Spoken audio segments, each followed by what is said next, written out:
Okay, Naima, can you see if you can admit that? Yeah, you can. Thank you very much. That's going to save me the effort. Hi, Sanazu. Welcome. Hi, Prof. Thank you kindly. Good evening, everyone. Yeah, I think let me just quickly, before we start, let's just go around the room and see where people are at in terms of their studies. Not that it's really going to make too much difference in terms of what I present, but it just gives me an idea. Stop my reminder now. Christopher, what are you studying and where are you at? Thanks, Prof. So I did a master's in sports management, and I'm going to register for the new PhD with the sport and that. And I've pretty much done my proposal, and yeah, just still waiting for the codes and that to be loaded so I can actually register. And who would your supervisor be? Would it be Brandon or Simeon Davids or? Yeah, Professor Knott and Professor Talib. Oh, Talib. Okay, yeah. I supervise a lot with Professor Knott. We've done a few students together. Okay, awesome. No, excellent. Good supervisors. Thank you for that. Tracy Lee. Evening, everyone. So I've started on the master's level, and I'm busy with writing up my proposal. I'm in that phase. Excellent. What course or discipline? Accounting. Cost accounting. Okay. Yes. Good. Bongiwe, I know where you're at, but for the benefits of the others. Hi, thank you, Prof. I am busy writing my proposal for PhD. Prof is my supervisor. Okay, thank you very much. Naima, I also know where you're at, but for the benefit of the others. I will be submitting on Tuesday to you, Professor Duffett, my concept paper. Okay, excellent. Thank you very much. And that's also marketing. Sanazu, where are you at? I think I also know, but yeah. Good evening, everyone. Thank you, Prof. I am just starting off my master's. My supervisor is Dr. Zwakala, and I'm busy writing up my proposal. Thank you kindly. Good. Thank you very much. So we're quite one sports, one accounting, and three marketing. Thank you very much for attending. I can tell you that this presentation won't take an hour and a half. It will probably take 2 hours. So if you have to go, then please do, just leave. I am recording this via Teams, but I have no idea where you access it via Teams. But what I'll do is I'm also recording it via Lecture Live Screen Recorder. And what I do is I place that on Blackboard. So hopefully you all have access to the Blackboard subject. If you don't have access, okay, Bongiwe won't have access, and maybe Christopher, if he's not registered yet, won't have access. But what I'll also do is I will place it on YouTube. So if you want to access the YouTube video, you'll see my email in one of the slides shortly.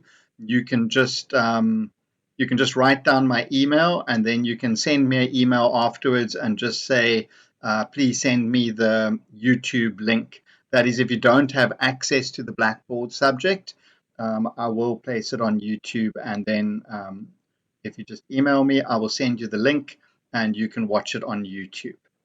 So let's get started. The topic today, I'm covering 3 elements. So just topic selection, and then literature search, how to search for literature. And thirdly, I will take you through the FBMS, the Faculty of Business Management Science research proposal from beginning to end, but really just a superficial overview of what's required. You know that each section in the actual literature review is covered in other workshops, and perhaps let me just show you, just to confirm, you can see my screen okay? You should be seeing this program. Yep. You can. Great. So we've covered a few workshops. So So I'm, there's been a few of the admins, so I'm just giving you an overview of everything. And then there's specifics, there's research topic and title, there's aims and objectives and questions, there's literature review, Mendeley, although, yeah, I won't comment on Mendeley. How to reference, so Harvard's very important, conceptual framework, theoretical framework, research paradigm, research methods and data coding analysis, academic writing and tools, research ethics, ethics submission, Turnitin, data collection, research proposal. So they really take you through every element. So I'm given an overview, but if you want greater depth of these elements, there's a workshop for it, and these are the dates. You're not limited to these new student workshops. If I close this and just show you, there is also a returning students workshops, and you're welcome to attend these as well. So they have a research plan, academic writing tools, and artificial intelligence. We just had a good session on chat GPT, data collection, quantitative analysis, qualitative analysis, SPSS, Atlas TI, internationalization, academic writing, tips, tricks, and tools after your studies, anti-plagiarism, so thesis editing, publication writing. So really, there are workshops to take you through your whole proposal, the steps leading up before your proposal, and then through your whole thesis and what happens after your thesis.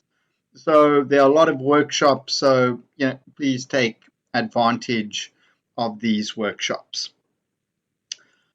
So yeah, I think I'm going to hide my face now, and we're going to get started. I will speak fairly quickly because I've got a lot to go through, but you can, afterwards you can go through the video and you can play back whatever you want. I think questions I will limit to specific sections. So once I've covered the topic, if you have any questions, I will zip in and you can answer. Once I've covered the literature search, again, I will cover questions afterwards. And then once I've covered the overview of the proposal, I will take questions just so that I'm not disturbed. And thank you, Naima. If anyone zips in late, you can just, you can just admit them. Just check in that I am recording. I am recording on that's more important to me than Teams. Thank you, Naima. So, right, these PowerPoints will also be placed on. They'll also be placed on a Blackboard. But again, if you email me for the YouTube link and you want the PowerPoints, then I can also email those to you. So just to start off with the topic selection, and so now I won't be able to see you. If I lose connection for some or other reason, with load shedding and whatnot, then don't worry. I've got a backup internet which I'll go to, so don't disappear. Just give me a minute or two, and I'll hear a little sound that sort of tells me that I've lost connection. Then I will just come back in. So don't disappear. So the topic I'm covering is topic selection and research proposal guidelines. Now, last year I did not the same presentation, but a similar presentation because every year I adapt it and tweak it. So this is the YouTube link for last year's presentation, which is very similar, but not the same. I'll just give you a minute or two to take down my email. My surname is spelled with 2 T's, Rodney Duffett, but my email is with 1 T. So please take note of that. It's duffett@cput.ac.za. So as I say, once I've uploaded, it takes a while to upload to YouTube because it's quite a lengthy presentation. So yes, you can email me at that address, and then I can send you the YouTube link if you don't have access to Blackboard. So the Blackboard, there's a postgraduate subject, and I'll upload everything, the PowerPoint slides and the video there as well. Then if you want to look at what type of research I'm interested in, you can just Google me, Rodney Duffett, and my research profile, Google Scholar profile should come up, and that's my ORCID ID. Okay, so for those who want my email address, maybe just take a quick screenshot or something like that. Okay, You'll see it again in the second presentation if you haven't got it down. So I've just given sort of some background to the master statement. I'm just wondering if I can. Okay, I can't get rid of it. There, I got rid of it. But let's just make sure I haven't got rid of you. Okay, I haven't got rid of you. So the master degree purpose statement, I've just given this here, and it's similar for a doctorate, except for doctorate they want you to create original knowledge and research. So it's a research-based qualification that demonstrates knowledge gained from critical engagement with relevant literature and disciplinary practices using an appropriate process of inquiry in an ethical manner. And if you increase this to a doctorate, then they'll want some original knowledge. Okay, and then I just give some of the purposes of a master. So it's viable on research problem. It's the same for a doctorate. Acceptable plan of action. Same for a doctorate. Sufficient preparation. A feasible chance of completing. Master degree specific outcomes. So this kind of sets the scene, and it's very similar for a doctorate as well, except for the original knowledge part.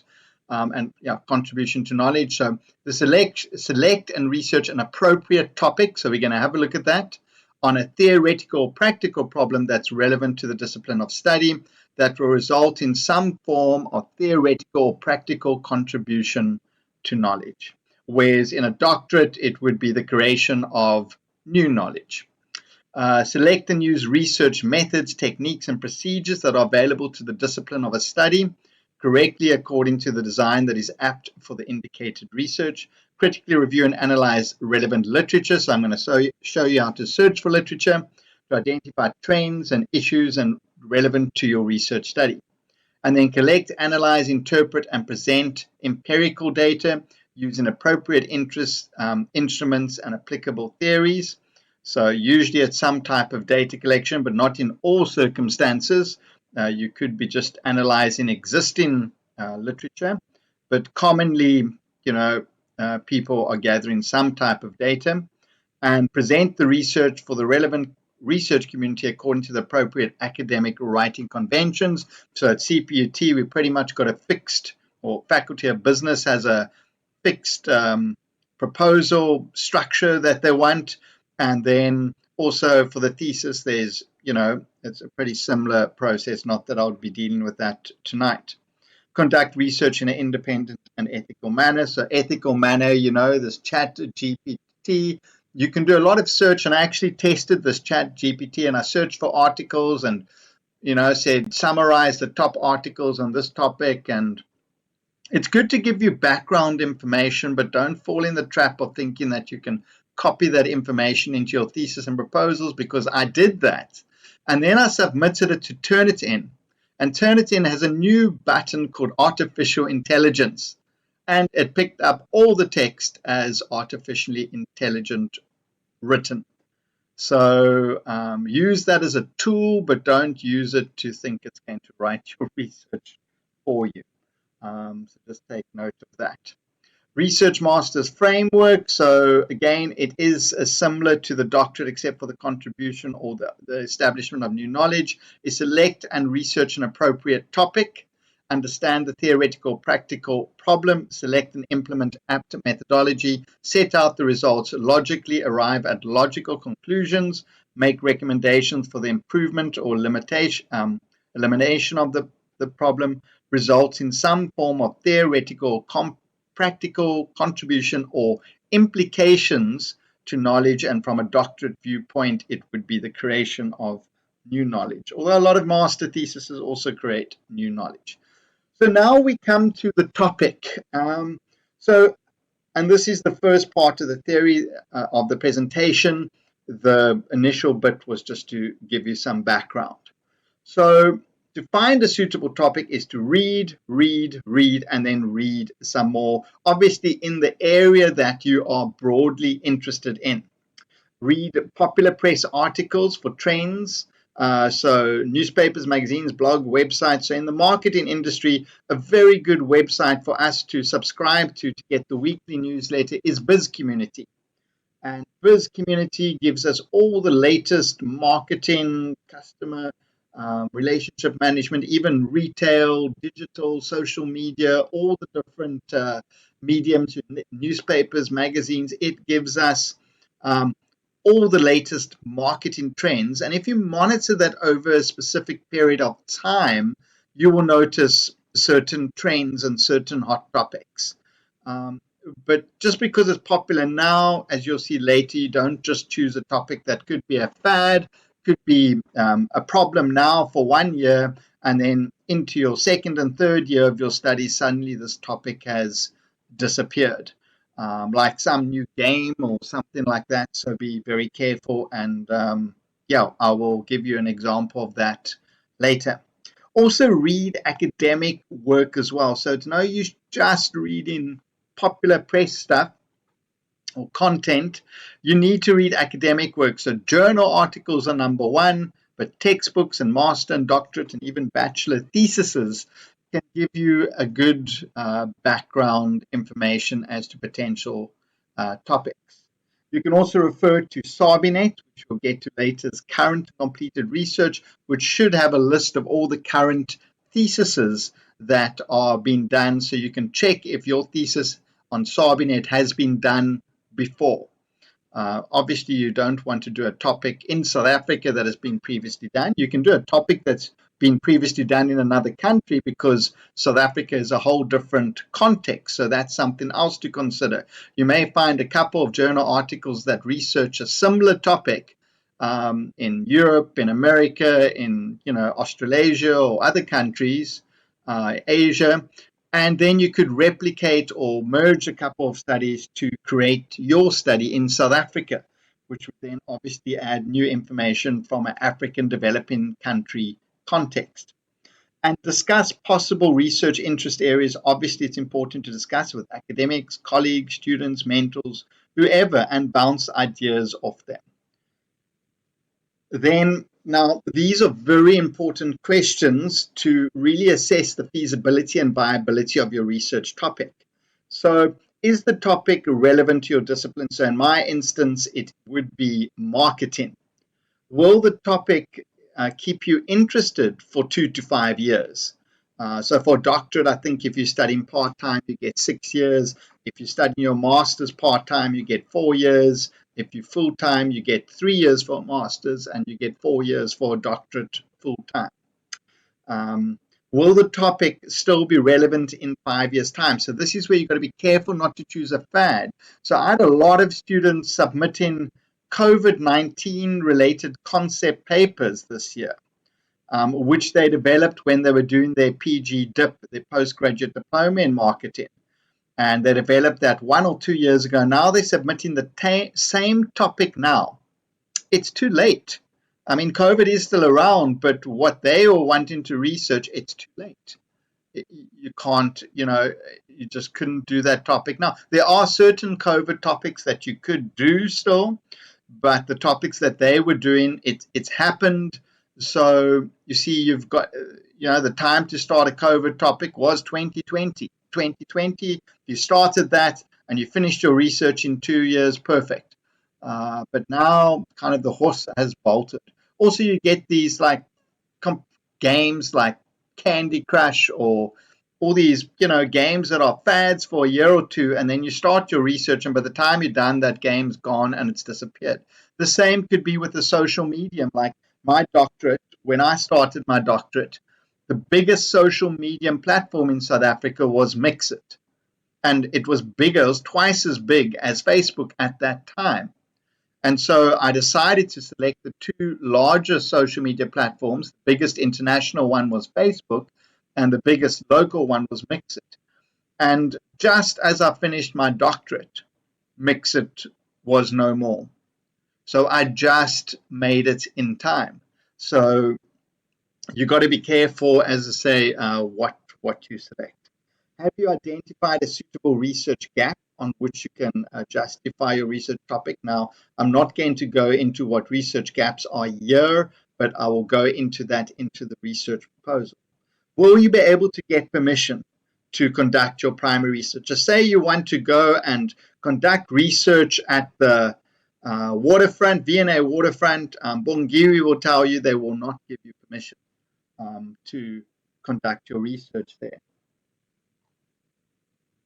So you need to also make sure that you are able to get permission for ethics, because you need a permission letter. Can the research topic be empirically tested? Is it researchable? So some things it is very intangible. It's hard for you to conduct research. Do you have the money, time, and ability to implement?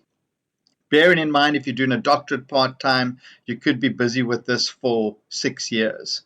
Does the research topic have practical and theoretical implications so that you can make recommendations and contributions or implications to knowledge? So again, it shouldn't be a topic that is like yes, no, and this is also how you set up your research questions. You should not be able to answer yes, no.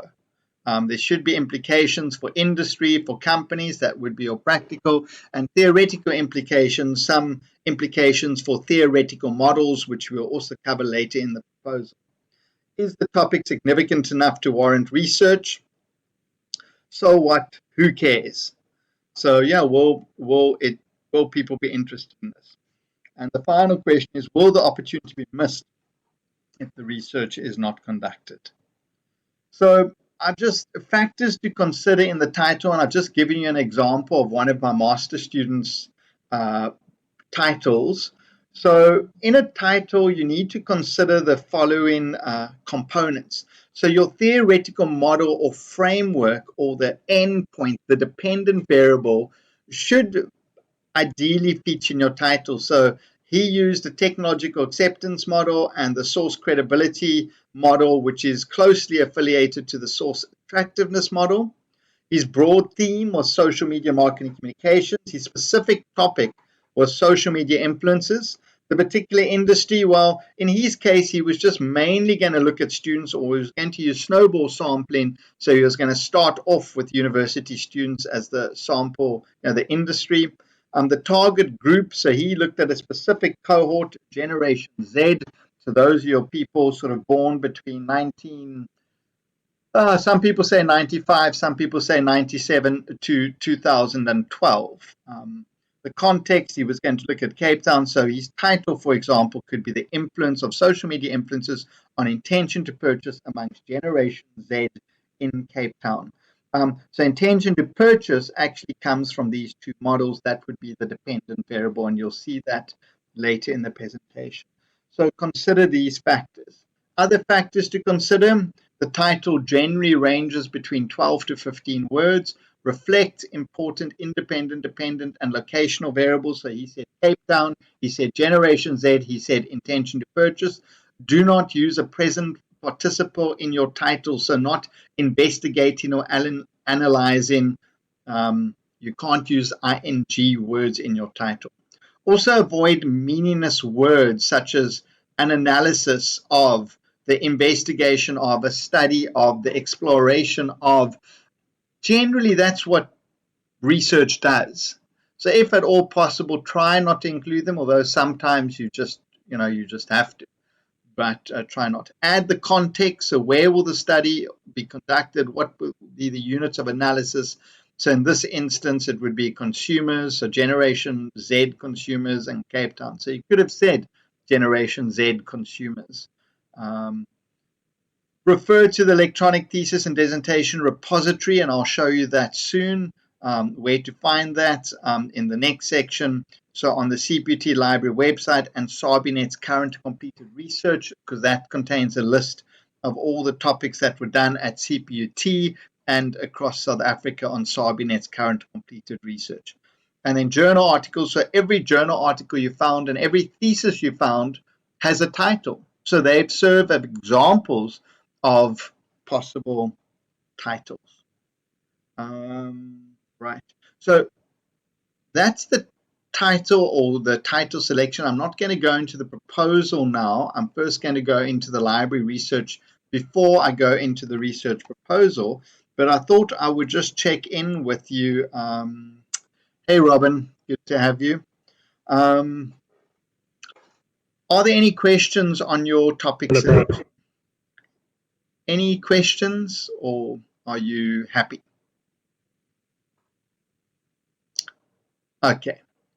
Those are just a background. So before I go into the background of the research proposal, and by the way, even if you're not busy with the proposal, each section in the proposal ultimately forms, or most sections form a chapter in your thesis. So what I'm saying for the proposal later will be just as applicable when you write your thesis. So when I go through the methodology and the literature review, those are chapters in your thesis. When I go through the problem statement and background to your research problem in your proposal, but those sections also, the proposal really forms your chapter 1. So that also goes in your thesis. So just take note of that if you are further along in your research, like Robin's proposal has already been accepted and he's busy with, his data collection and his literature review chapters now. So let's go to how to search data. So for data, this is a separate PowerPoint presentation. Again, the YouTube video from last year when I did this presentation is here, but I actually made quite a few changes to the PowerPoint and presentation from last year because there has been quite a few changes. So again, for those of you who are not on Blackboard, you can email me if you want these slides, and then I will email you the new YouTube link once it's done. Right. So I'll first I'll go through the PowerPoint and then I'll go through it live on the internet as well. So to search for information, and if you're a registered student, you can go through the CPUT website. If you're not a registered student, you can go to all of these sources directly. You do not have to go access them through CPUT, but the reason you're going to access these sources through CPUT is that CPUT has paid a lot of money to a lot of these publishers, which cuts down the what's it called, embargoes. So often when some publishers, you have a license and they embargo it for 6 months, so you can't get the article until it's been published for 6 months unless you want to pay for it, which, who wants to pay for a single article? So CPUT's paid a lot of money to these publishers so that we get access to their research for free. However, if you're not registered, there are other ways to get the article, and I will also show you that. So you'd go to the CPUT website, and then you would click on library here. So library, and then after that, you would click on research report. So you would click on research report. You can see there's a whole lot of things here. Here's the institutional repository that you can access various, and these are for free, by the way, so you don't have to be registered to access the repository. You don't have to be registered to access all the theses that are uploaded. So just take note of that. Then you can search the repository and electronic theses, which will give you open access, regardless of whether you're registered or not. So if you clicked on these, you can see this is the type of, it gives you all the faculties, it gives you other repositories, it gives you publications as well that some of us have put on, gives you recent submissions. So yeah, the institutional repository, you can search for topics. So yeah. So search using keywords. So yeah, but before I get, so based on the thesis I gave you, if you want to search a repository, based on the title that I gave you, you would be searching for words such as social media influencers, Facebook influencers, TikTok influencers, YouTube influencers. All the different elements of the TAM model and the source attractiveness model are trust, brand awareness, reputation. So you could say social media influencers and combine it with brand awareness. Social media influencers, combine it with customer engagement to get very specific searches once you kind of know which theoretical model you're using and what your research is about, broadly speaking, which we'll get to again late in the presentation. You could search for social media influencers, TAM model, social media influencers, source credibility model, to get very specific information. Now, you could also do these searches now on Chat GPT, and they would also give you sources. The problem with Chat GPT is that it is, if you're not signed on or paying, it only gives you sources up until 2020. which is a bit, I always tell my students I want the most recent sources. Unless you're a member, then I think you can get 2021 or something. So it's not 100% up to date, but that's another avenue. And then if your research is on a different cohorts, so Generation Z, Y, so you could say social media influencers, Generation Z. So you could use all these searches in the repository and what I'm going to show you now. But before I do that, let me just go out this PowerPoint and actually go into the CPUT website just to, so here, CPUT website, we go in just to practically demonstrate.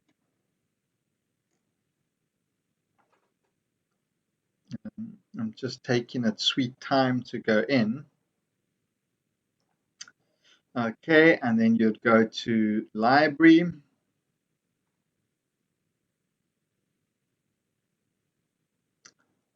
And sorry, it's not fast because probably because I'm running Teams as well.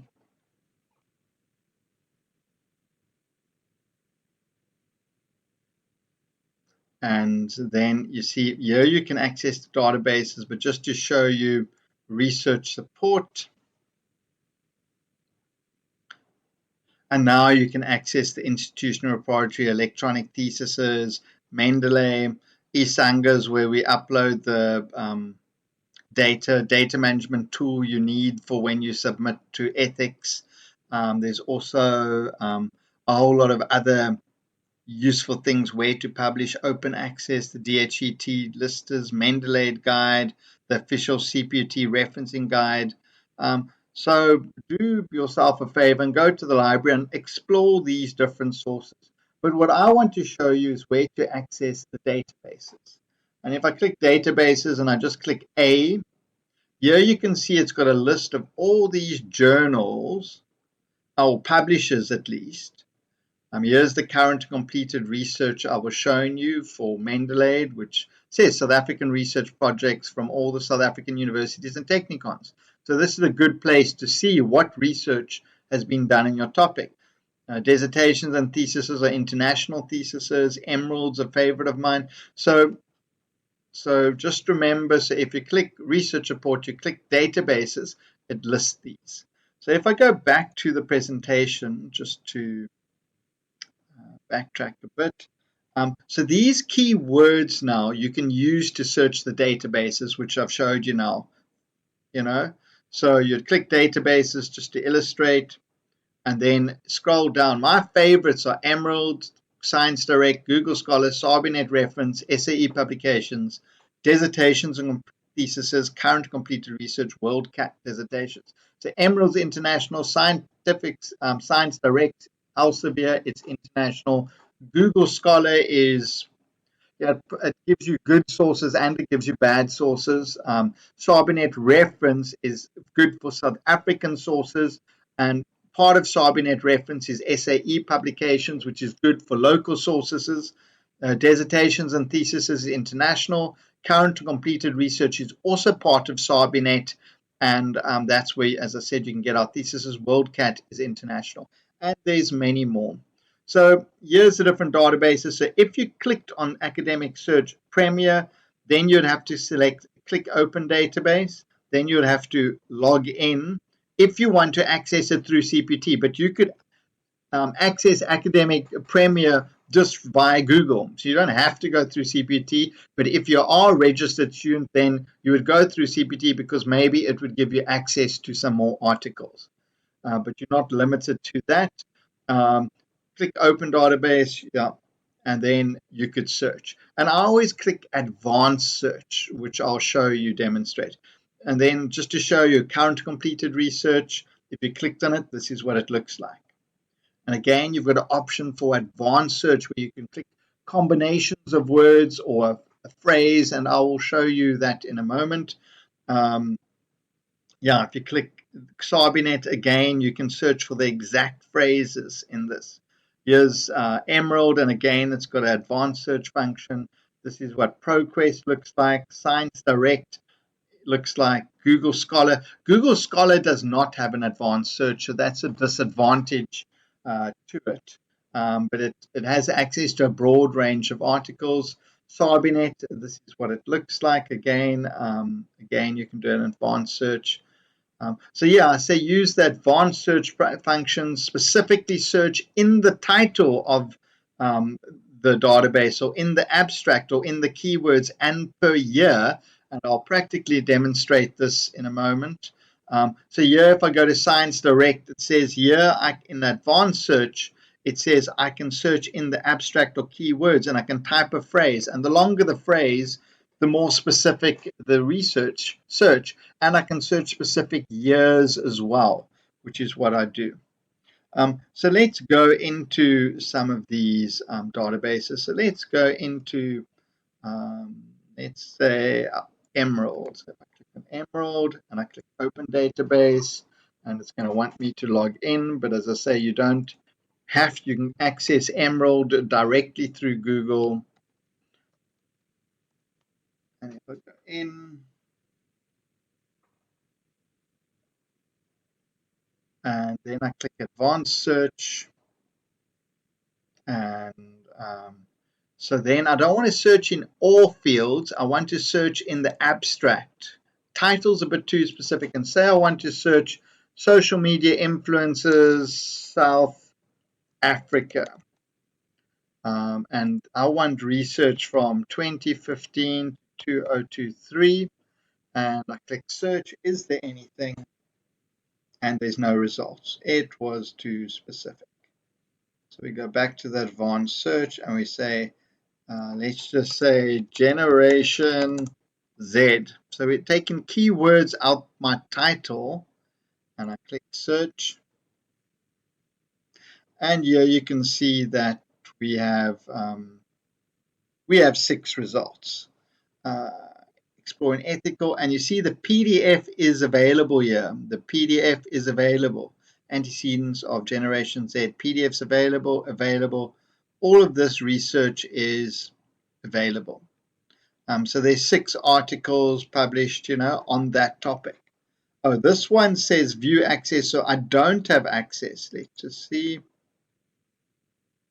what it says. Yeah, access and purchase object. So I don't have access to this one. So CPUT paid for the rest. The rest we can download, content available. This one's not. So I'm going to try a tool that I use. Copy the title, or you can not only the title. Oh, but it's a book part, so I won't be able to access this. Yeah, I was going to show you something, but a book, yeah, I can't access it. Well, I would, because I review for Emerald and they give me tokens, so sometimes I can access it. Okay, but yeah, I'll show you later what happens if you can't. So you can see, and now you can play around with your keywords. You can search something else, social media influencers, and you specifically want to look at intention to purchase and not amongst Generation Y. And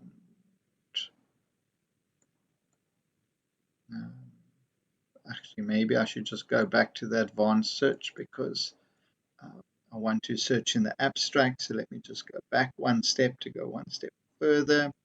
And intention to purchase is our endpoint, and last 8 years, and I click search. I should get quite a few hits here. I get 17 hits, and all this content's available. If you were to access this Emerald outside of CPUT, a lot of this content won't be available, and then there are other means to access it. So there's some nice new articles here. I'm gonna send this to my student who's got this topic, April 2023.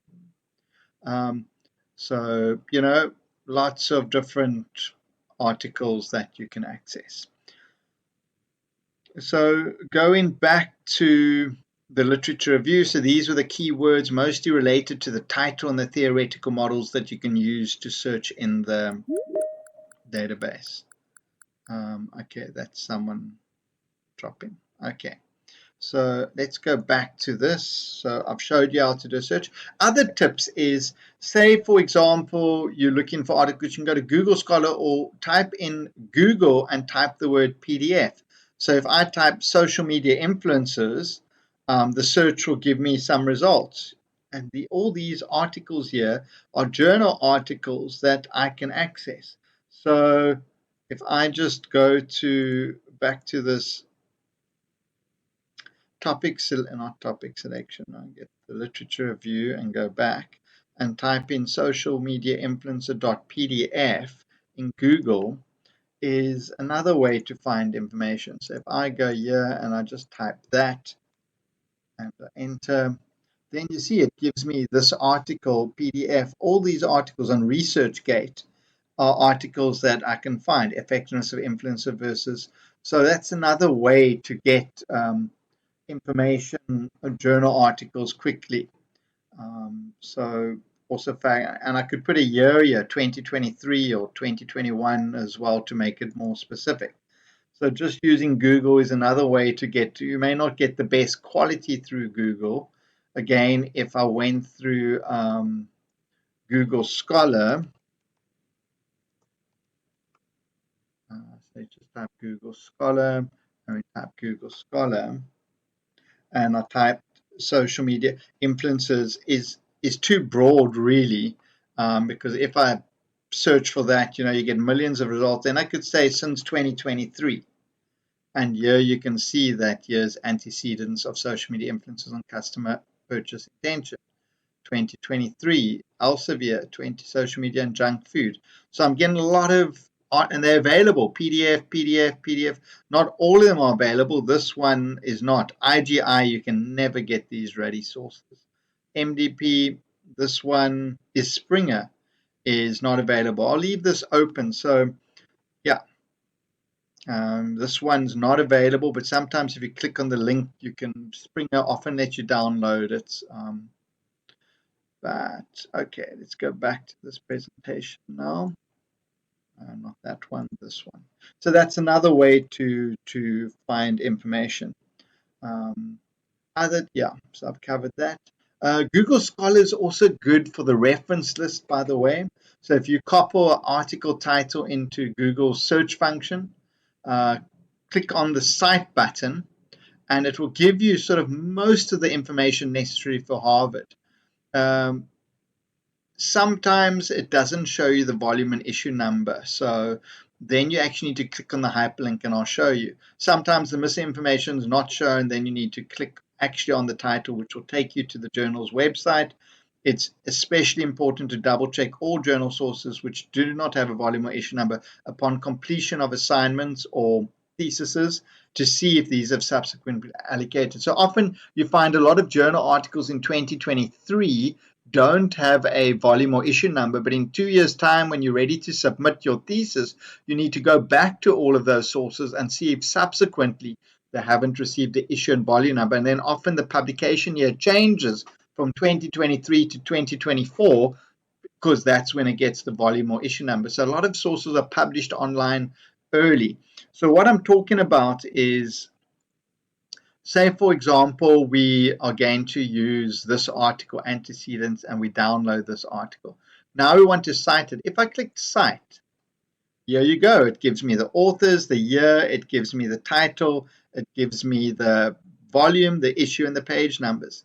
There's a few things you need to change, though, and I'll just quickly go into Word just to show you to get to the correct CPUT.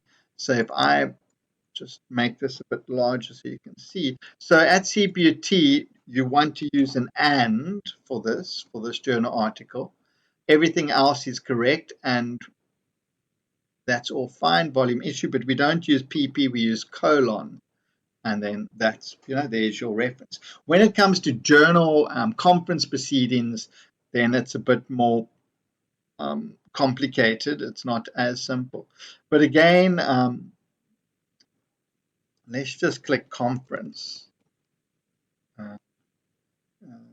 Okay, so this is Elsevier. Here's a conference, Springer. So if I click cite for this conference, it gives me a lot of information. Does it give me everything I need? It just about did in this instance.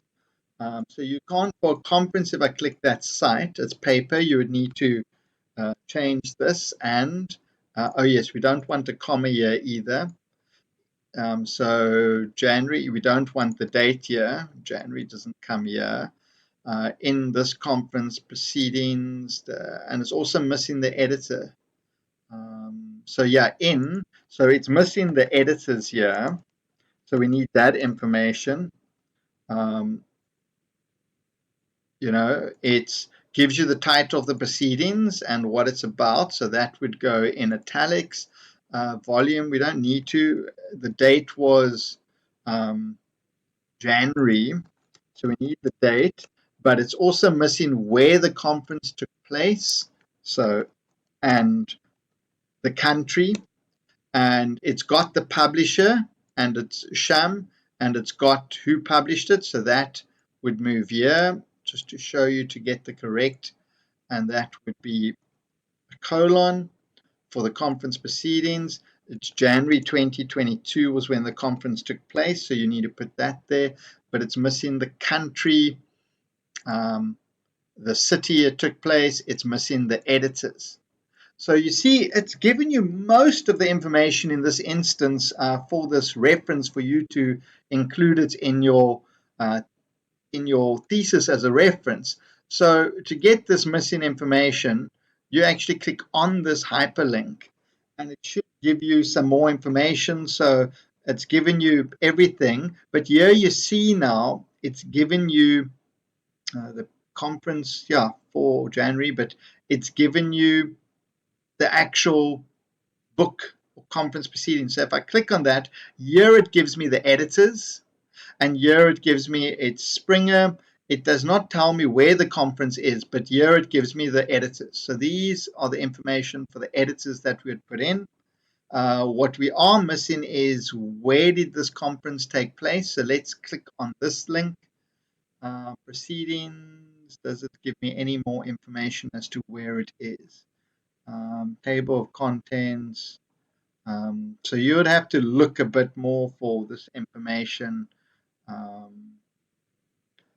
Part of book series, conference titles, and just click on that. So if you just go deeper in, eventually you're going to find out, or what you can do is you can just Google this conference.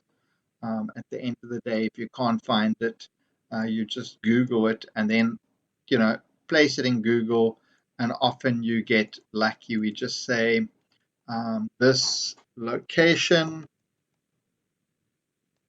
and let's see if we get lucky. Complex 11th will take place in Palmyra.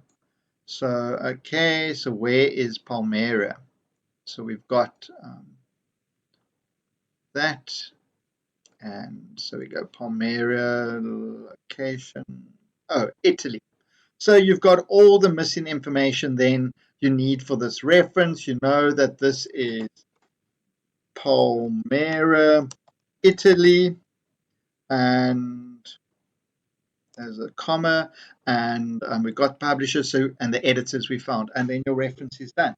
So that was just a little tool that I thought I would share with you how to get your references. Look, you can use Mendeley and those type of things.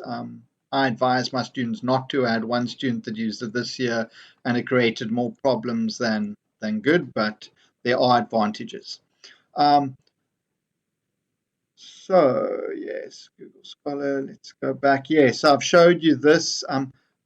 So I've showed you how to quickly get your reference. So when you find an article, just download the citation, click on the link if there's missing information. I'm not covering references in my presentation, but I did kind of a little bit. So make sure you follow CPT's Harvard style, and you can also find that on the library website. If you're not registered and you're trying to get articles, this Sci-Hub is a good place to use, and ResearchGate is like the social media for academics. So as most academics place their research on ResearchGate.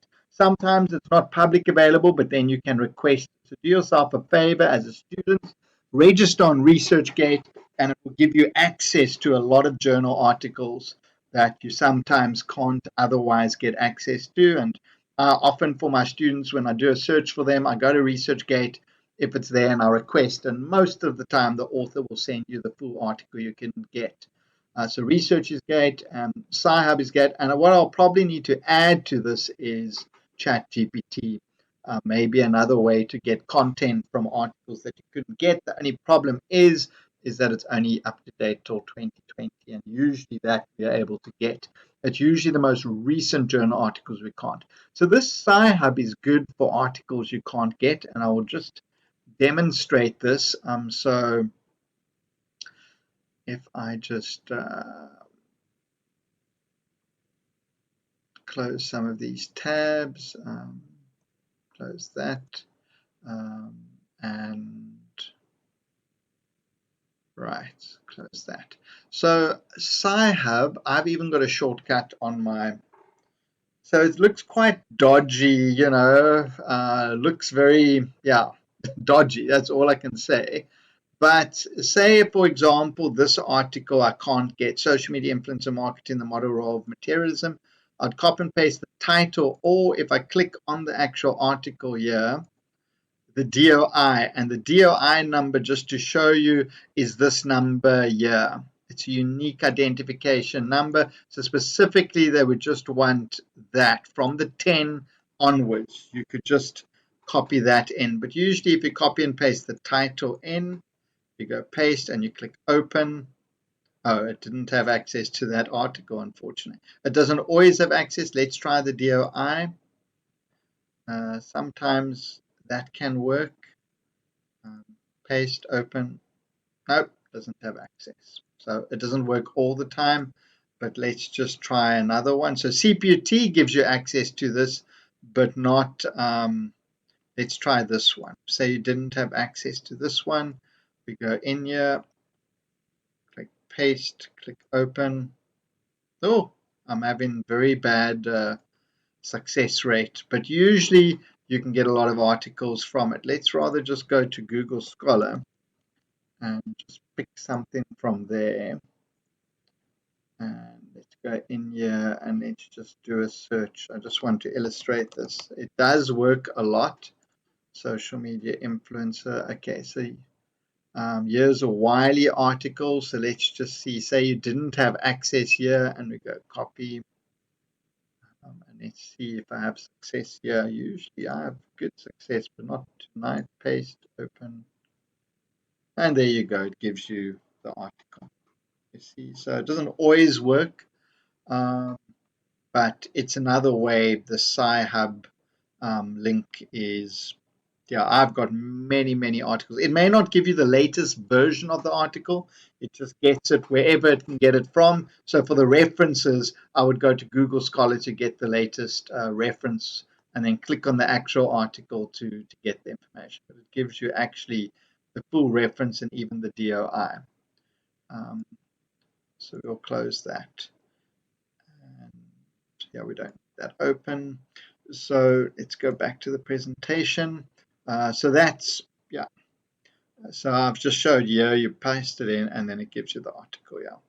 The ResearchGate is another platform you can use. So just type in, and I've got a profile and you can search for things. So just to illustrate that quickly, if I just go here and I go to my ResearchGate profile,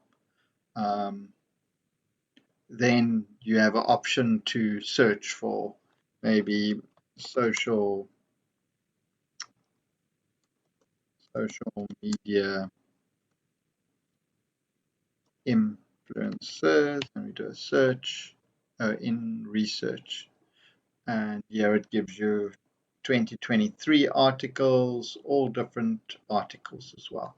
So it's another very good platform to get research. This I'm going to close. I've already covered that. So let's go back to this presentation.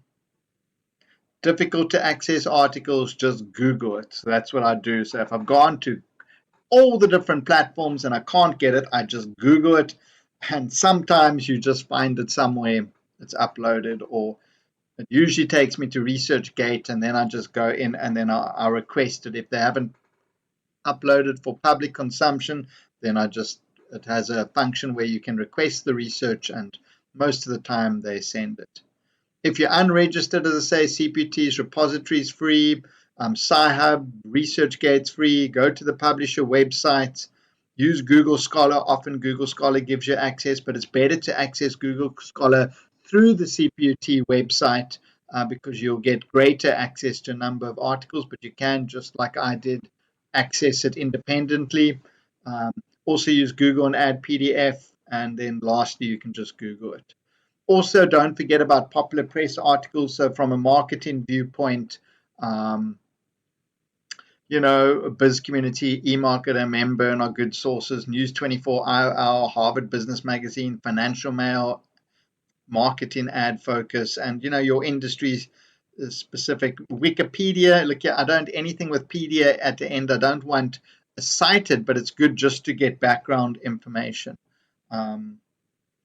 So that's in terms of the literature search. I'm not quite sure if any of you have any questions regarding the literature search. Are you happy?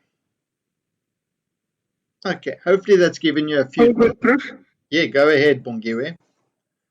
No, I was saying all good, Prof. Thank you. All good. Thank you very much, Bongiwe. Yeah, hopefully that's a few tips. Maybe you've learned one or two things, and it's worthwhile for you. So that's the second part. So the topic part and the literature research part are quite short sections, but the proposal is a bit of a longer section. So we'll see how we go. I don't know if I'll finish the whole proposal in 30 minutes, but as I say, it will probably be closer to maybe 6:45 that I will finish. So you all know, and let me just open this up. If I go to postgraduate and I go to, let's just see, FHBC, FHDC proposal.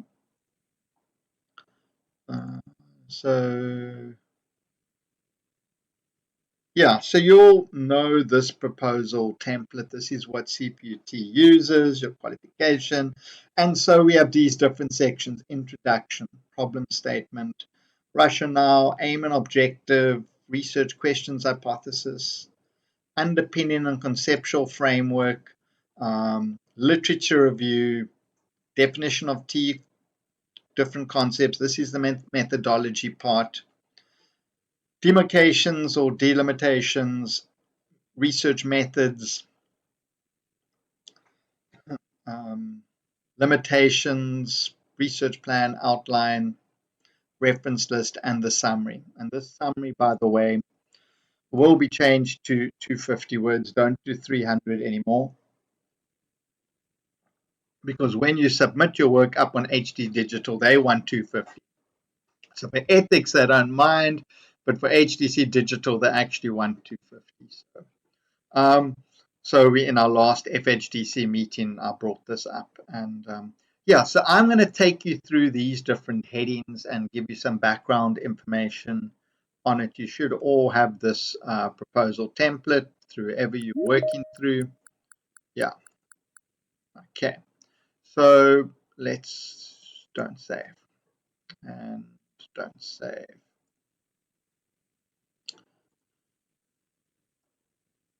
Okay, so I can close that, and so we're back into this title that we started off with: topic selection and research proposal guidelines. And so the first, and by the way, they give you quite page limits in that proposal. For my students, I say ignore the limits, write as much as you can, write bigger, and then afterwards we'll summarize it and condense it, which will actually result in a better quality of work.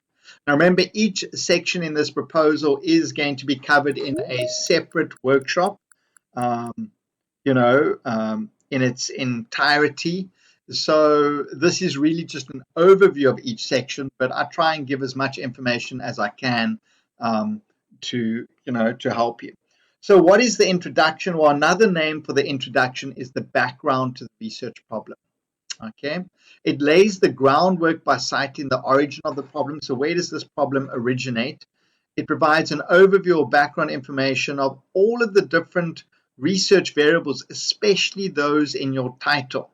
So in the title, for example, that I gave you is Generation Z, social media influencers, intention to purchase, the theoretical models. So all of that you need to provide background information basically in a page. So it's really summarized, but I would say when you initially write, don't be scared to write 4 or 5 pages and then condense it later.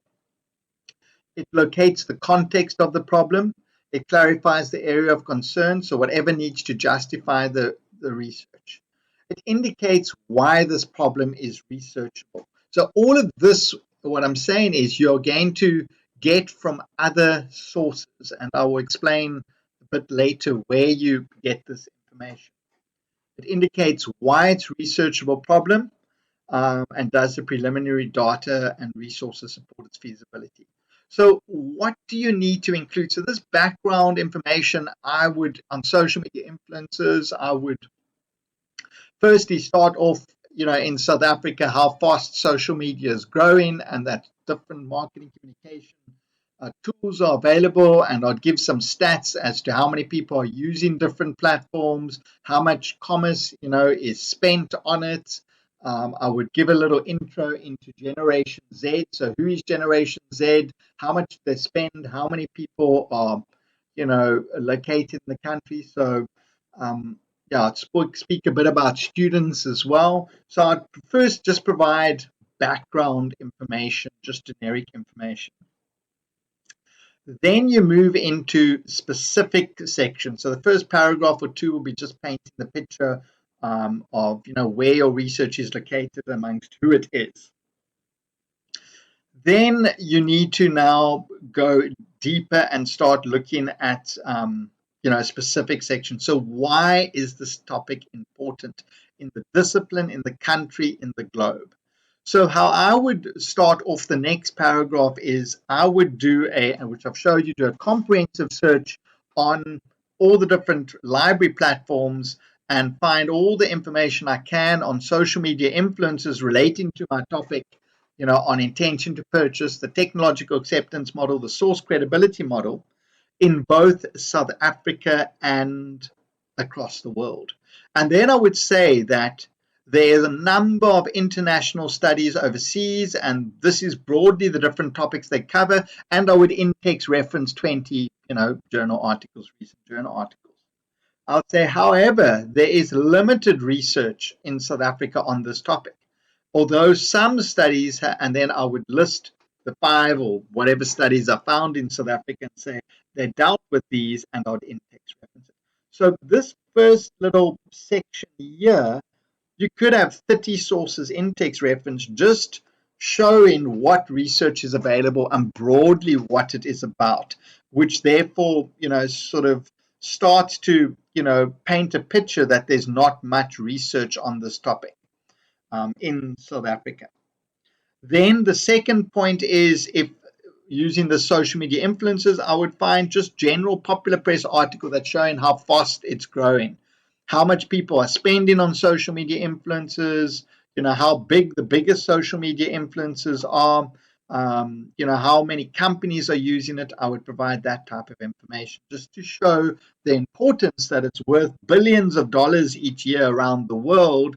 So therefore, it's important to industry to know, the impact or the influence they have on young consumers who also have billions of dollars of spending power. I watched a webinar last night, and they said that Generation Z has influence of $600 million, and that's in America alone. And the influence and their direct spending purchase power was $150 billion. Sorry, $600 billion. So I would quote those type of figures. You could also say increased usage among certain consumer groups a year. For this specific example I'd given you, I would say that, yeah, younger groups are more susceptible, and I'd give some literature to that. Then we come to research gaps, which I mentioned earlier, and this is the most important part of the background to research, background to the research problem, is to show why you are doing the study. Where is there a gap in the research? What are the research gaps identified by others in text reference? So for this example that I gave you, or for others, the gaps could be there's limited research in South Africa or in developing countries, South Africa. There could be lots of research in Europe and America, all of those countries which are developed. It could be different sample groups. There could be gaps. So maybe most of the research focuses on Generation Y and millennials and not much on the younger group, Generation Z. It could be different industries, different approaches. So again, some research is quantitative, some's qualitative. Maybe everyone's done quantitative research and you decide to do qualitative.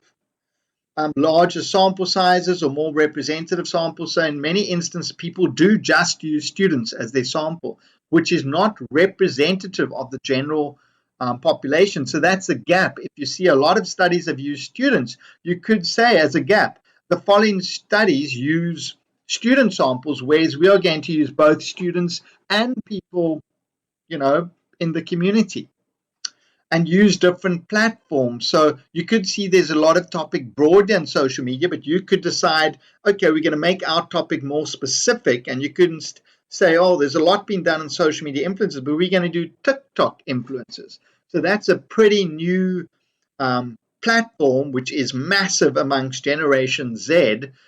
So you could decide to do that. Whoops. Sorry, guys. Okay, you see I disappeared for 1 second, but okay, I'm back. So let's just go back in. All right, let's go back. So how do we find these gaps? These gaps that are mentioned in here are through observation. Okay, so yeah, these gaps, if you just look at the abstract of an article, you'll see what country it was conducted in, you'll see amongst who the study is, what industry, you'll see whether they're done qualitative, quantitative. They often give the sample size just in the abstract, and they'll tell you the different platforms. So this is through observation. If you just summarize each journal article according to these terms, without really going into you can say that there's a number of studies that were conducted in the US in text reference, a number that were conducted in England, in Germany, and you could in text reference all those. However, only these studies were conducted in South Africa. And you could do the same with all of these topics, just stating what research is available, but then keep noting that in your instance, this is what we're covering because there's limited research available. So this is very important. This, you can just get this information from their summary. And you don't need to go in depth. So that's one way of identifying research gaps. Another way is to delve deeper into these journal articles by reading specifically the introduction, and at the end of each journal article or thesis, there's a limitations and future future research sections. So here you're just observing, you're saying, you can see, they're telling you this is where the research was conducted, this is amongst who it was conducted.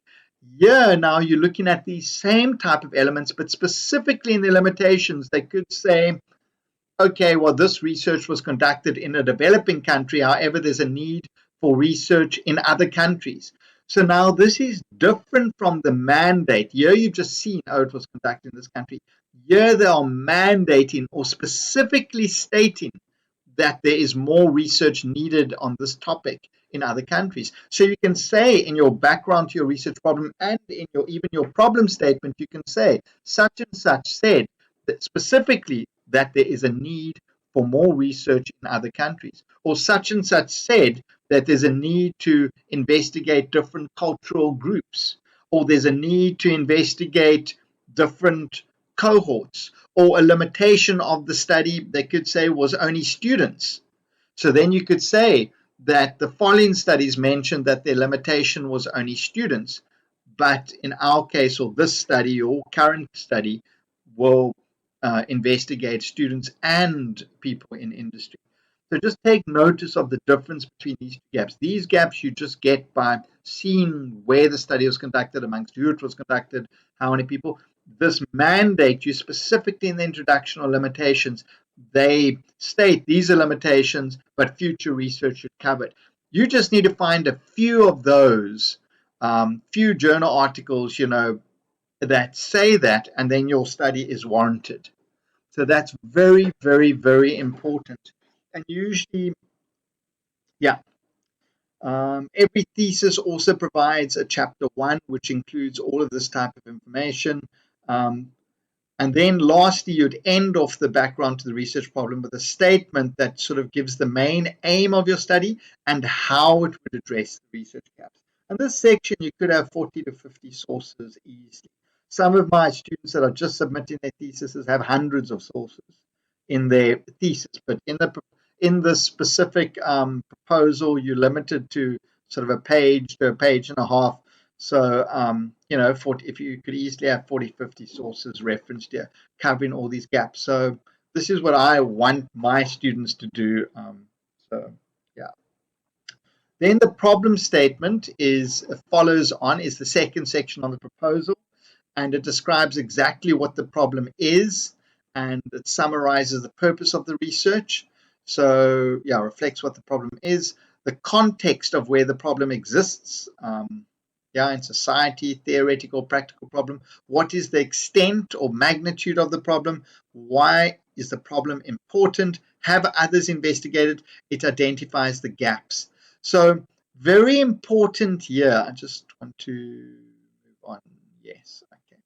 So I'm not going to cover these gaps. I'll cover it just now. So at the end of the problem, then you need to concisely sort of expand on your research title by including all of these elements. So the theoretical framework, the broad theme, the topic, the industry, the target groups, the context, the general problem, the specific problem. So you could say, so your broad problem is social media influences haven't been tested amongst various consumer attitudes in Cape Town amongst Generation Z.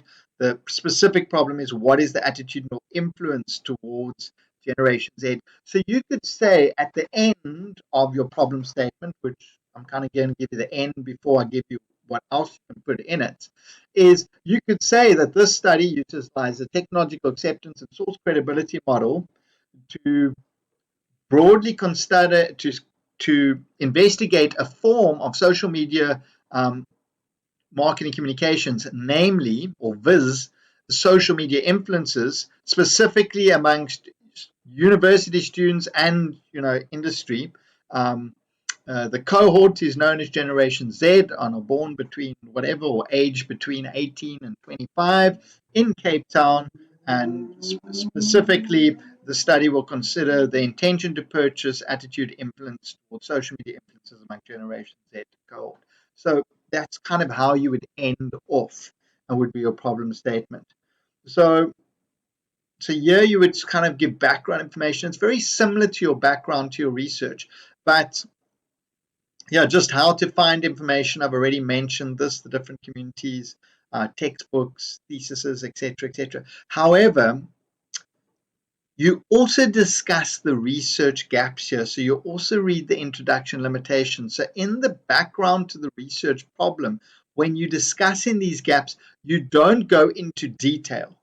You mention, okay, the following research was conducted in different, and you in-text reference 20 sources, and you mandate these 10 studies said that more research needs to be conducted in different studies.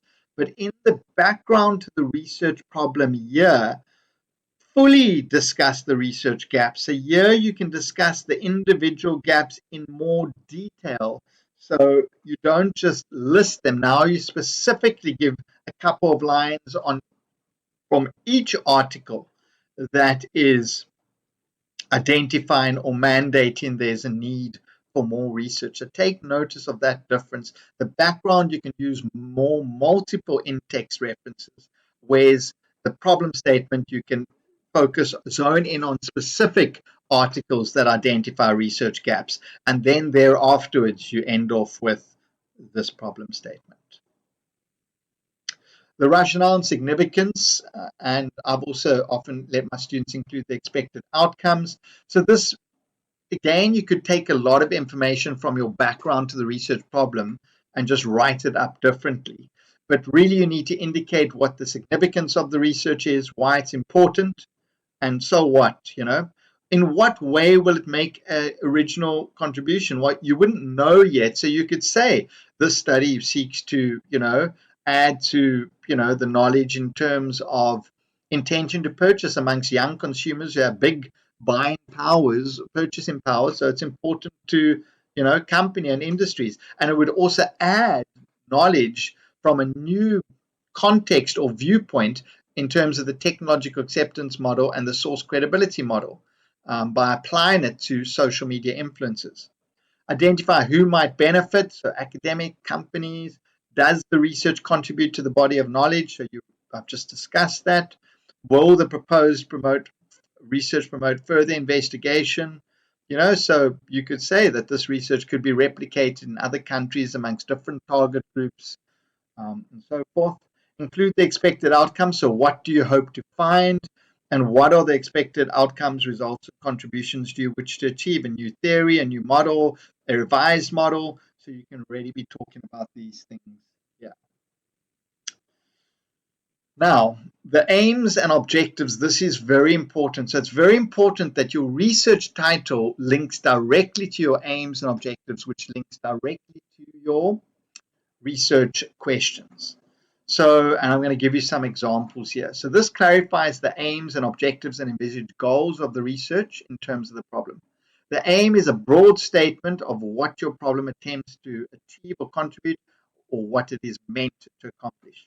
The objective should be achievable and outcome-based. It's generally concise statements. You use words such as discover, determine, evaluate, ascertain, explore. I've got examine, explain, cover those. All the objectives should be help to achieve the broad research aim and research questions, and these must be in a full alignment. The research objectives are generally divided into primary and secondary objectives. So if we go to our example, which is social media influencers, you could say the aim of this study is to consider Generation Z's attitudes due to influences in social media marketing communication. The attitudes include, and these are the attitudes that we've taken from the two models, attractiveness, similarity, trust, and expertise all come from the source credibility model, whereas perceived usefulness, perceived ease of use, and intention to purchase come from PAM, the technological acceptance model, but intention to purchase is also often included in the source credibility model. Then your primary research objective could be to ascertain the perceived attitudinal influence of social media influencers on Gen Z's intention to purchase in Cape Town. And then from this flows three secondary research objectives. So it's to examine the influence of social media influencers on Gen Z's intention to purchase, to assess what usage factors have an influence on Gen Z's intention to purchase regarding social media influencers, and to explore what demographic factors have an influence on Gen Z's intention to purchase. Right. Then the research questions pretty much also emanate from the research problem and are aligned as the research objectives. In fact, they're the exact same as the research objectives, except they are stated as a question instead of an objective. The research question, is a reformulation of the research problem. The primary research objective is linked to the research problem. The secondary research questions is linked to the primary research question as well, just as in, yet each secondary research question should be researchable on its own. So these questions you'll see come directly from these. So this is to ascertain the perceived attitudinal influence. This is, what is the perceived attitudinal influence? This is to examine the influence of. This is, what is the effect? This is to assess what usage factors, to explore what demographic factors. This is what usage factors have influence, what demographic factors have influence. So they're just a mirror of the objectives, just phrased as a question. And from these questions, your questionnaire, if you're using quantitative research in this, should provide the answers to these questions. So when students submit their proposal or their concept paper to me, I often say, I can't conceptualize your research. Please send me a draft of your questionnaire. And then I'll look for alignment, and that gives me greater understanding of what they actually want to search. Hypothesis. So a lot of people have hypothesis, which is generally relevant for quantitative research. And hypothesis generally just predicts the relationship between two variables, which you can test through structural equation modeling or just basic regression. The assumption is made up front. The hypothesis needs to be clear and testable. Generally does not have both research questions and hypothesis, but you can have research questions and hypothesis.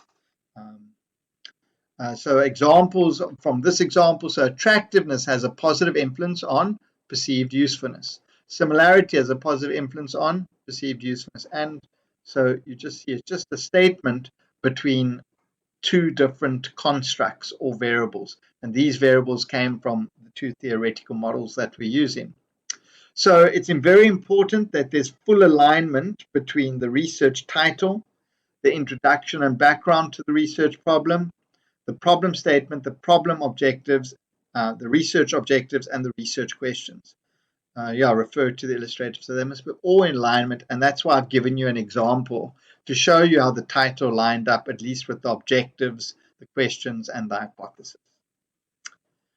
Now, this was only added to our proposal templates about 2 years ago because there was a big gap, so students do their entire research that's not based on any theoretical framework, and all research should be based on a theoretical framework unless you're creating a theoretical framework, which is often,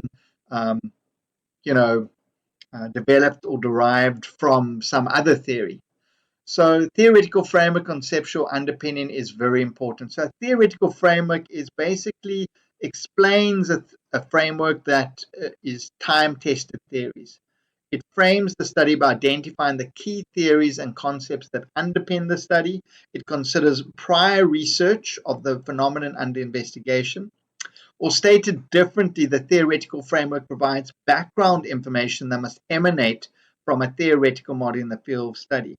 The discourse should explain the how and the why things have transpired, and this is cut off a bit. The narrative must show where it has been used and who, as well as a summary of the findings. Right. So the two theoretical models that we based our studies on was the technological acceptance model. So you can see here's external variables, perceived usefulness, ease of use, behavioral intention, all this could be purchase intention, actual use. So that's the one model. So you would need to describe this model in your proposal. And the other model was a source credibility model or / source attractive model. And so here's an example of it. So source credibility, expertise, trustworthiness, physical attraction, familiarity, likability, similarity. And there's many different versions of this.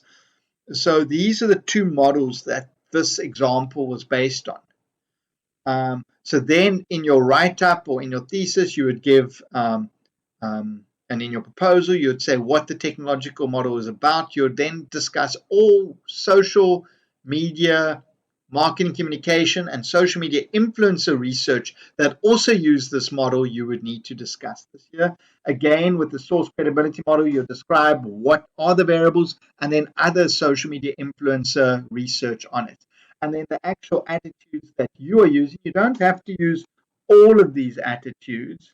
Although we've used most of them, we, for example, didn't look at familiarity because we're creating our own conceptual framework. So we didn't use likability either. So so you can use your own, you can adapt the model, and then therefore you add in knowledge. So the constructs that we are using is attractiveness, similarity, trust, expertise, perceived ease of use, perceived ease of usefulness, perceived ease of use, and intention to purchase. So once you've given the theoretical background, now you need to basically talk about the researcher's own position from the perspective of the theoretical framework. The problem gives direction to the study, illustrating. I just need to plug in my laptop quickly. I see the battery is busy going down. There we go. That's better. So, yeah, their own perspective. The research problem gives direction to the study, illustrating what the researcher expects to find through the research, explains the variables, outlines the hypothesis, shows how the variables relate to each other. The conceptual framework can be written and in visual format. So, based on our hypothesis, you can see these are the 7 hypotheses that this study wants to achieve. And when you write this up in your proposal, you need to give literature for each of these hypotheses, stating other studies that investigated the same relationship. In this example, it was social media influences, but when you write it up, you may not find any articles. Sorry, I just need a slick. You may not find other articles that considered social media influences and this relationship, but you could find social media marketing communication articles or other digital media articles where you could discuss the relationships that they found. And then you could say, however, there's not, there's a dearth of research that considers this relationship in terms of social media influences, although it was investigated in other digital platforms. And then you state the hypothesis and you do the same for the rest. So your conceptual framework, here's the conceptual framework that this student used. So you can see that it's merged these, if we go back to the original frameworks, so we maintain this framework and we use the source credibility model as the external factors and we retain these 3 factors. So the external factors, we used these as external factors, source credibility and source attractiveness. And so we created our own model of trust expertise into this, attractiveness similarity into this, and these are the 7 hypotheses that we came up with. And so that would be, what does your research look like? How are you changing it? Right, so that's the conceptual underpinning. The literature review, basically, I'm going to go through fairly quickly, but because there's a whole presentation on it, but refer to the CPT library literature research. So that's how you find information. The literature review includes books, journal articles, academic papers, government documents, newspapers, online sources. The purpose of the literature review should show that you're acquainted with past and current research. It should not duplicate past and current research. Otherwise, there's no point in conducting your research. It should also indicate how the intended research relates to similar and past research. So you need to say, this is what's been done, and this is what we are going to do. It positions your research within the existing bodies of knowledge by citing both general literature and theory that there's something wrong here. Foregrounds informs your research. Literature reviews, yeah. So continue. So the literature review should also go from broad to specific. I think I've given you. No, I haven't given you an example here. But so broad to specific. So in his case, he would first discuss social media, then social media marketing communications, then social media influencers. So you see, he starts broad, or you could start with digital marketing, then social media marketing communications, then social media influencers. So it goes broad to specific. One generally has a background to the industry and the research is located. Then you focus on the actual topic, past and current research, and then you focus on the theoretical framework. And this is sort of the broad structure I use for my students. So he would start off by talking about social media and social media influences, and then he would also talk about Generation Z, and he would then talk about what research has been conducted, which I'll show you a good way to summarize that, and he would also then write about his different framework and models, so the TAM and the different attitudes. You also need to add your own critical voice, so you can't just cut and paste in the literature. You need to continually say how this relates to your study and add your voice, agreeing and disagreeing with the author's views. So you can't just cut and paste information. Continually affirm how your study will make a contribution to my students. will all testify that this is what I do. It's not just a book. You're not writing a book. You need to include this information in relation to what you're doing and add your own 5 cents worth all the time. Do not cut and paste sections. Obviously, this is plagiarism. Reference, paraphrase, combine with other sources.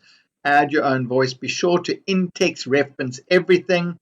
Use CPT's Harvard Guide, the CPT's official Harvard manual. I showed you where to find it on the website, but here are some direct links to where you can get that referencing guide.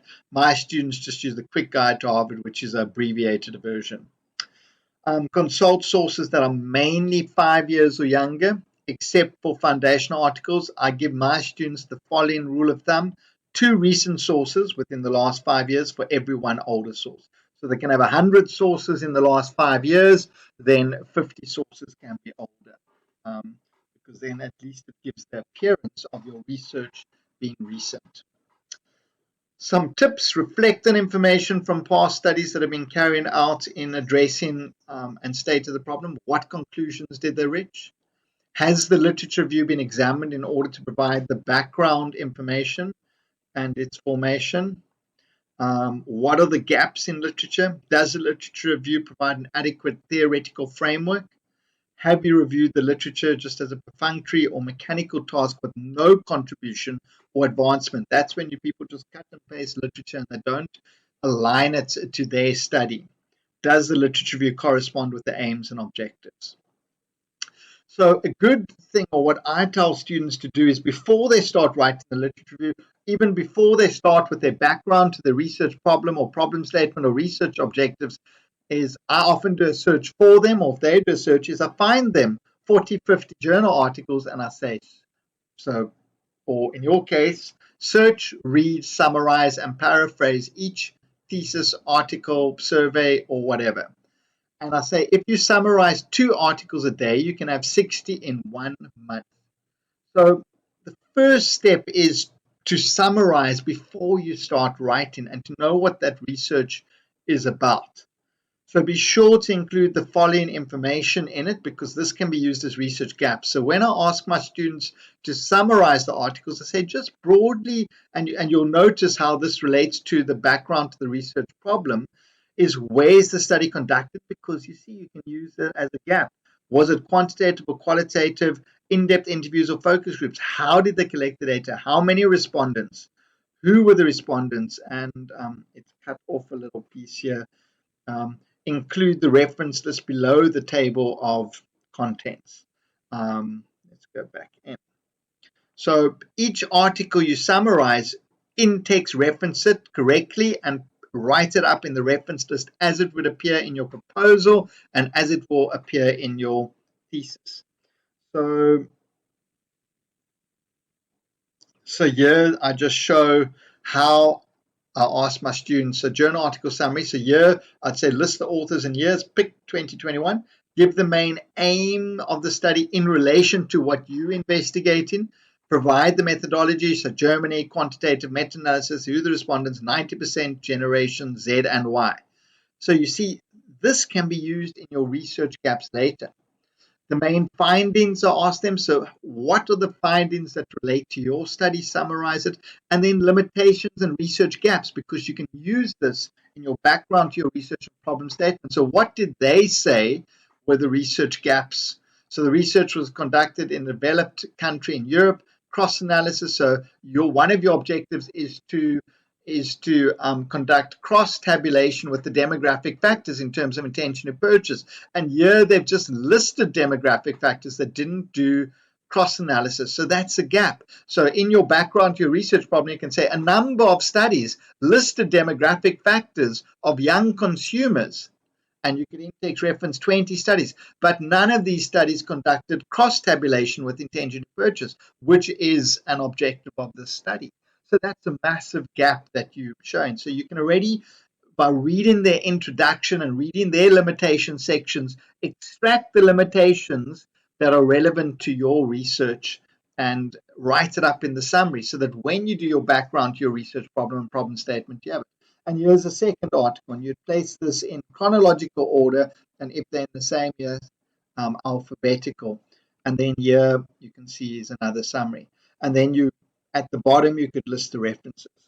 However, you could also extract secondary information from these journal articles. So you read their literature review and you find information you could use. So this information, I place, summarize, and paraphrase this information on relevant headings. So you may find some relevant information on Generation Z in their literature review. Then I paraphrase it, summarize it, add it with other sources, in-text reference it, and then who do I cite? Do I cite the article I take it from, or do I cite the original source? And the rule of thumb is you always cite the original source, but if you can see if the article that cited it added some of their own insight, then you can cite both of the articles, the one that it came from and the new one from which you took it from, if they've added some of their own voice. And so that's when I did my doctorate, that's what I did. I just summarized articles. I took all the other information besides their findings, but from their literature review, and I placed it under the different subheadings and paraphrased it, then combined it with other sources, which was ready to use for when I was ready to write.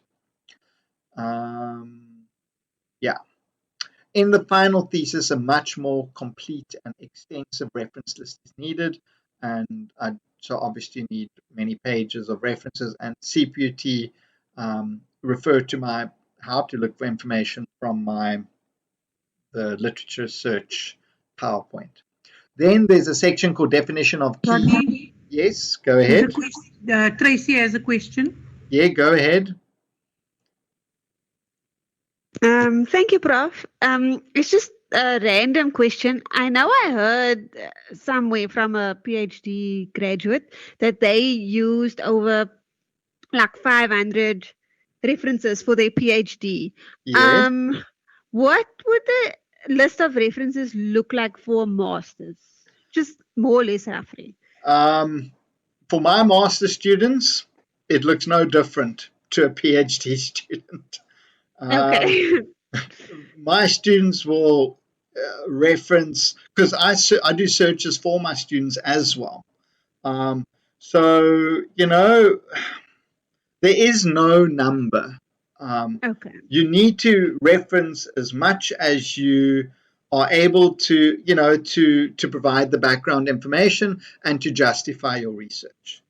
So for some people that could be 200 references. For some people it could be 1,000 references. Okay, so it all depends on the Your work topic, that you're doing because on your thesis and your studies. Yes. Okay. Some topics there just isn't much about yet, and other topics like this topic on social media influencers, I mean, man, there's so much about it. So you have a very, very long reference list. So it really just varies. There is no fixed number.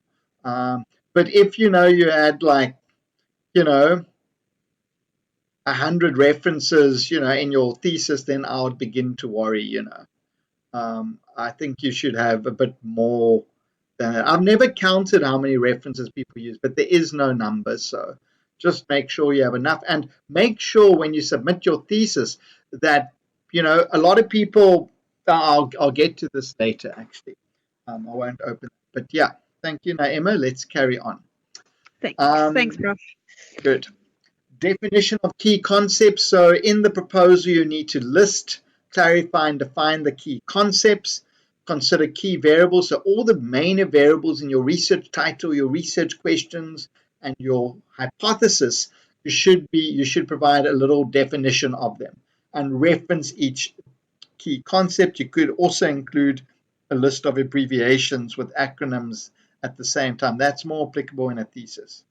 Commonly used abbreviations such as UK and USA, you don't need to include those things. So this is just a list of definition of key concepts and terms. I'll show you an example of a proposal afterwards of the student, which I based this presentation on. Then we get to the research paradigm, approach and design and data collection. So there's a lot of workshops on the methodology section. but essentially this is the cornerstone of the research. It's a succinct framework in proposed research versus the thesis methodology, a chapter. So it's the same headings, but you can't obviously write pages and pages that limit you in the proposal. Use research methodology textbooks, since multiple textbooks. So don't just use one textbook, find 10 textbooks. And there's a lot of free and open textbooks here. I've given you a link. Again, if you go to that research support, this link, if I just click on it, it should take me, it will take some time, say skip verification, and just see. So if you go to this link and research methodology textbooks, this is also under the library support. Here you can see under the research support under LibGuides, here it gives you a whole bunch of textbooks which are free. But you can also just go to Google and say research methodology. I think I saw it, methodology. If I go back a bit. Oh no, let's just type it, methodology textbooks PDF. Let's say free. Here you go. Here's a book, here's a book, 2015, 2019. There's, you can get 20 textbooks for free just by doing that.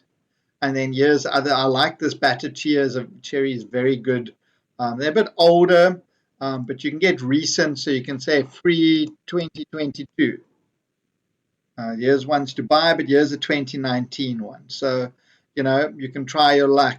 2020. You can even go to Google Scholar and try, and you get lots of textbooks. So don't limit it to one. Obviously, the library has a lot of textbooks, so that's just to show that here's some free books. So get many, because you won't understand all the different research terms under one textbook, and some textbooks explain things better than others.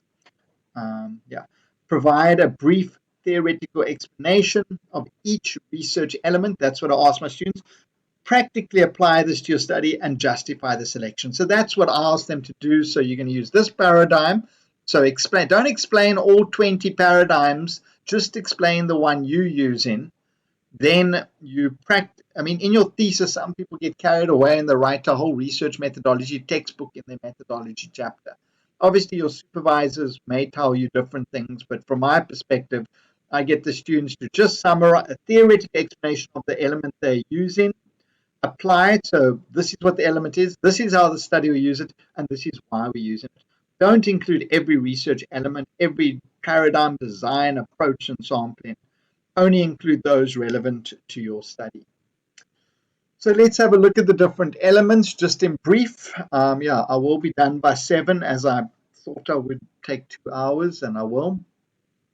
Clearly state the paradigm. So a paradigm is defined as a common set of beliefs and agreements shared between scientists of how problems should be understood and addressed. So some examples are, for quantitative, people often use a positivist or a post-positivist.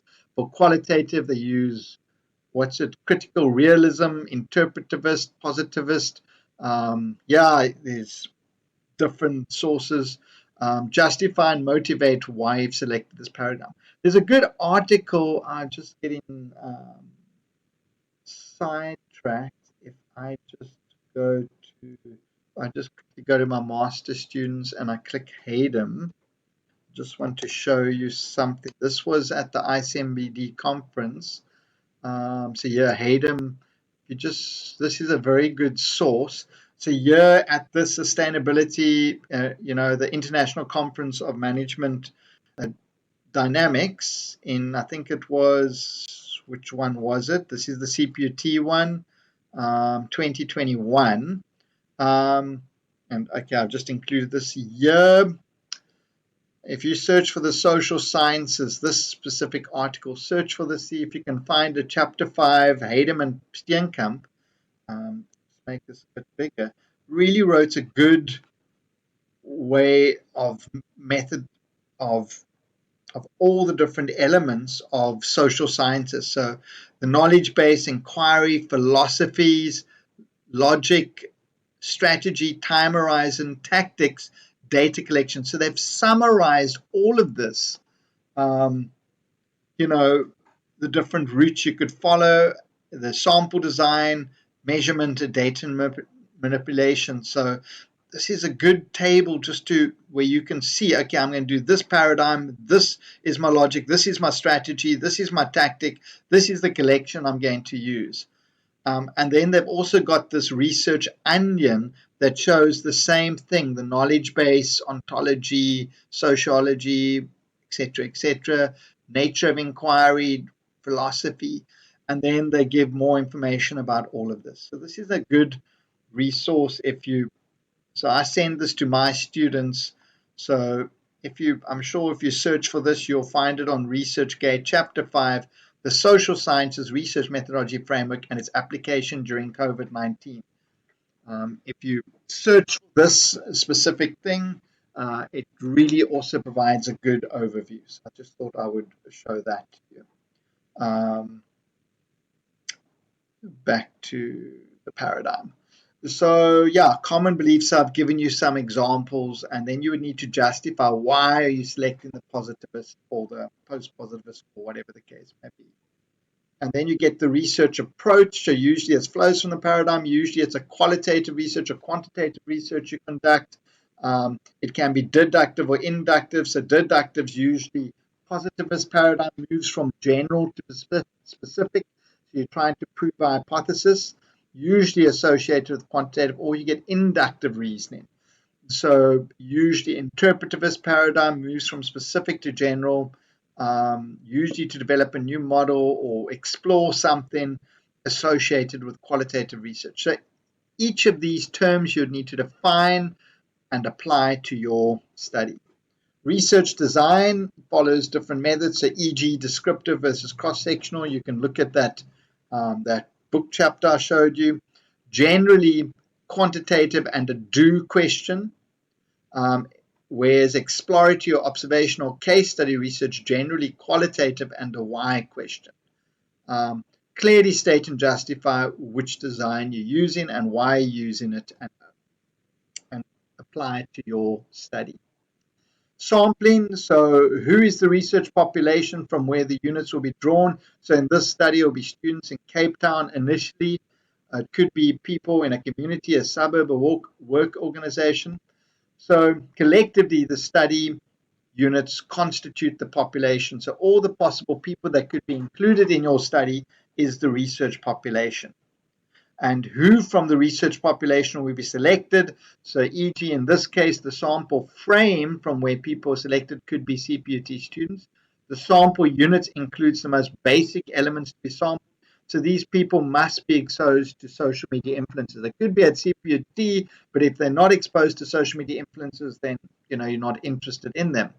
And the sample element is the smallest entity that should be interviewed. So it would be a social media, a student that has been exposed to social media influencers that falls under the Generation Z cohort.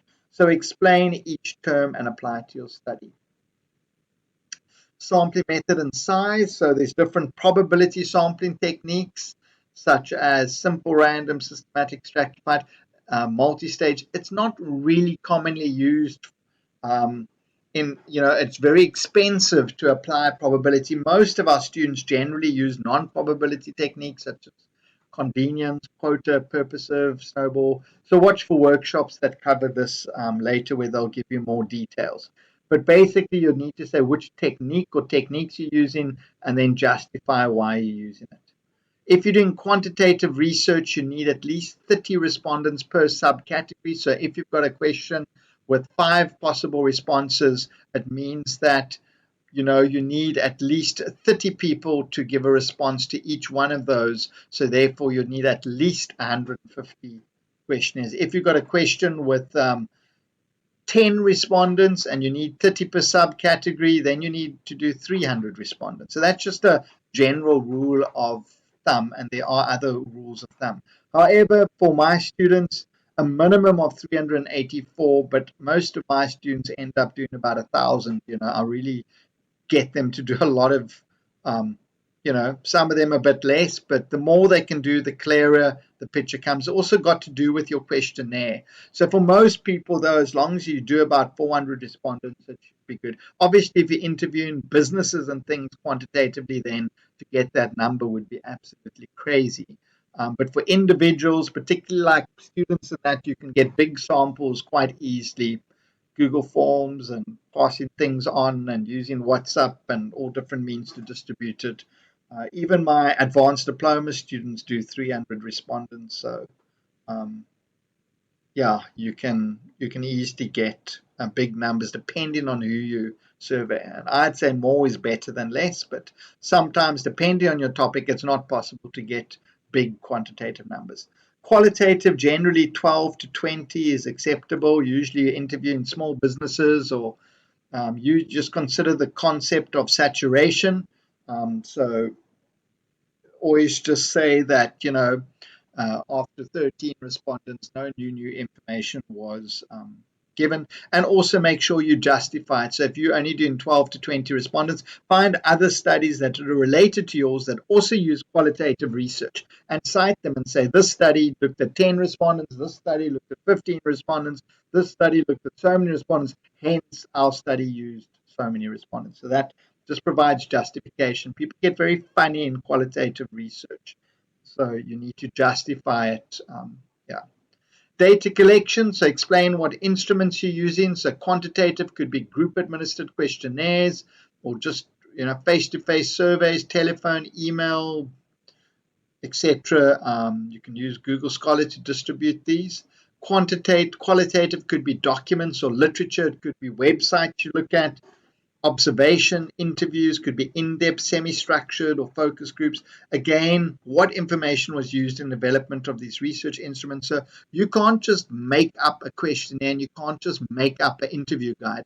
You need to find other people that have conducted similar research and then cite them and say, these constructs, this intention to purchase, these 4 statements were taken from these 2 studies. These in-depth interview questions were taken from these studies. So you can't just make up things. You need to make sure that they come from other research. Also discuss the reliability and validity. So Cronberg's alpha, composite reliability and validity, discriminant and convergent for quantitative analysis. But even in qualitative analysis, you need to explain and look in research textbooks and look at journal articles, how they justify the reliability and validity of their research. Use existing validating research instruments and pilot questionnaires and things. So consider this. I'm just giving you an overview. There's full workshops on data collection, as I showed you. Data collection fieldwork. So how will you collect the data? Do you have field workers? They need to be recruited and trained. How will you collect telephone, face-to-face, observation, Google Forms? It was common during COVID. Define the processes. Why is it? Explain why you're using this method. Provide theory about the method. Then explain what one you're using and why you're using it. Depending on the sampling technique, you could use messaging apps, social media, email, face-to-face. Should be largely avoided to minimize COVID. That was during COVID, and even now people are using more digital ways to collect their data. Create a Google form for easy demonstration, or you can use Word or PDF documents via other platforms for physical distribution. But yeah, Google Forms is a very easy way as well. You just got to find people to fill it out. Yeah. Data coding analysis. So once you've done, how will you code it? So Atlas TI for qualitative, SPSS for quantitative is typical. One generally starts with descriptive stats, so frequency tables and percentages, before more complex analysis. Describe and justify the selection of your data analysis. Usually students don't know too much about this at proposal stage, unless you're doing a doctorate. But for quantitative, means, median, standard deviations, distributions, confidence evals, ANOVA, t-test, chi-squared, post-hoc tests, correlation, regression, GRMs, SEM, structural equation modeling, etc. are ways you can do analysis. Qualitative could be content analysis, hermeneutics, conversational, discourse, narrative, etc. There's different things. So try and get a bit of a background information, read some methodology textbooks will give you as to how you could possibly analyze your data. As I say, most master students don't know too much about this at this stage, but do your best. Doctorates have a better understanding. Explain why these are relevant techniques. Explain how to help you answer your objectives, questions, and hypotheses. I usually help my master students a bit with this section because, yeah. Then we get to the demarcation. We're nearly done. Which aspects of the given research will be targeted for the research? So provide reasons why these areas were selected. Delimitate the boundaries. So for example, in the study, maybe only university students were considered. Explain why. That's the boundary. Limited to the Cape Town, not the whole. Explain why. It's expensive. Don't have rich. Using convenience sampling, only social media influencers and not other forms. So why? You need to explain. It also might be useful to indicate what will not be covered. So demarcations is the boundaries of your research. You're not doing the whole world. You're not doing every person. You need to delimitate. Ethical considerations. So state the ethical, how will your study address these minors? The fact that you're going to get clearance from the CPT Business and Management and Ethical Committee, informed consent, privacy, honest, summary code of conduct. What do these mean? Define each of these. Go and look at the ethical documents that are also on Blackboard for what you need to submit for ethics. Ethics explains all of these terms. So look at the documents you need for ethics, and you can use those ethics documents to actually help write this section because they kind of define all of this. But most textbooks also define all of these terms. But yeah, the FREC documents that if I just show you, if you go to Blackboard and if I just go to postgraduate and I go to these here, they've listed all these postgraduate admin processes, and it's very small here, but you can see under FREC they have informed consent and data collection. So if you open this form, it shows you, it gives you some information. In this case, no clarity. It gives you information you could use. This is what you need to fill this informed consent, so you can use this to write that section. If you look at your Rec 5 form, again, that you need for ethics, it tells, you have to capture all this. It has all these questions that you need to answer, so you can use this to write your ethics section. So use these documents. If you go and look in Blackboard, these was already discussed. All the postgraduate admin processes were already discussed in a previous workshop, and these documents are available for download. So look at the ethics documents to help you write these sections. And you can obviously look at other theses and proposals. Then you need to outline your thesis, so provide what each chapter would include, and this is the typical format. Chapter 1, introduction and background. Chapter 2, literature review, which is 2 to 3 chapters. Methodology chapter, findings and results, discussion and analysis, conclusion and recommendation. Some people combine these 2 chapters, 5 and 6, but I always want my students to do them separately. And then a research plan. So there's 2 options. So typical is to submit your work for ethics. You'll get your topic approved, get your proposal approved by the department research committee, acceptance by ethics, acceptance by the research committee, then your literature review, methodology, setting up appointments, fieldwork, data analysis, presentation, findings, recommendations. Chapter 1 updates. You have to redo your proposal, update it, because it would have been 2 years since it was approved. So now you have to fully update all the information that was in your proposal, which you would have used to help write your thesis. So you effectively have to redo it for chapter 1. Submit your thesis, second draft, grammarian or language editing, submit for examination. That's an example of a plan. However, what I do with my students is the moment my students are done with their ethics, I say, go and get your field work.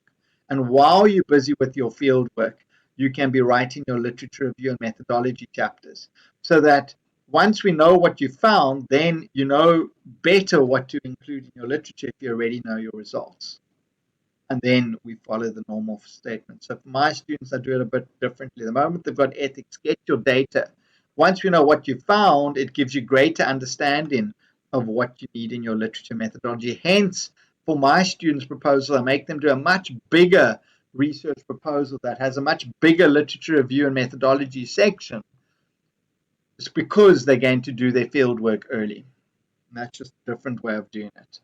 Then limitations of the research are possible hindrances that might limit the research process, factors that could compromise the research plan. What are possible?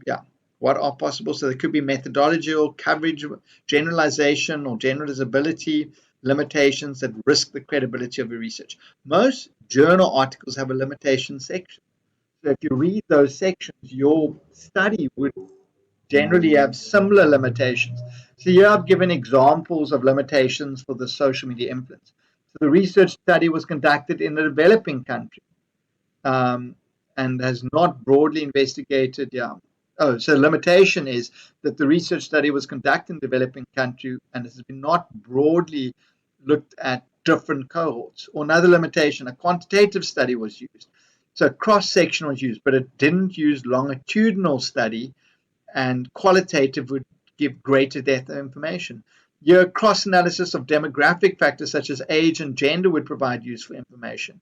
But what about other factors? A lot of studies only give descriptive stats, and so forth and so forth. Then you would give your reference list, not a bibliography, which includes every source cited, but a reference list is only those that you've in-text referenced. So every single source that you've in-text referenced should appear in your reference list, and every source in your reference list should be cited. So don't put sources in your reference list that you did not cite.